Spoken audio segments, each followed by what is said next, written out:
नमस्कार, मैं मानवी ठाकुर। आप देख रहे हैं न्यूज 24 फास्ट एक्सप्रेस। आज की कुछ खास खबरें।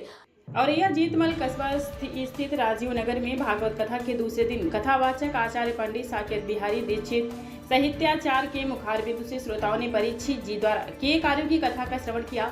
आचार्य जी द्वारा राजा परीक्षित के जीवन और उनकी भागवत कथा के प्रति रुचि के प्रसंग पर केंद्रित होता है। इस दिन राजा परीक्षित के द्वारा किए गए कार्य की कथा सुनाई गई।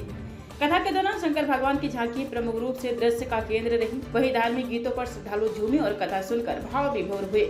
भागवत कथा के दूसरे दिन के प्रमुख प्रसंग राजा परीक्षित और समीक ऋषि रहे। राजा परीक्षित को प्यास लगने पर उन्होंने समीक ऋषि से पानी मांगा, लेकिन ऋषि समाधि में थे। परीक्षित ने सोचा था कि ऋषि ने अपमान किया और उन्होंने मरा हुआ सांप ऋषि के गले में डाल दिया। ऋषि के पुत्र ने परीक्षित को तक्षक नामक सर्प द्वारा 7वें दिन मारे जाने का श्राप दिया। परीक्षित ने अपना राज अपने पुत्र जन्मेजय को सौंपकर गंगा नदी के तट पर गए और वहां ऋषि मुनियों से भागवत कथा सुनी। सुखदेव का आगमन, अंत में व्यास नंदन सुखदेव वहां पहुंचे और कथा सुनकर सभी भाव विभोर हो गए।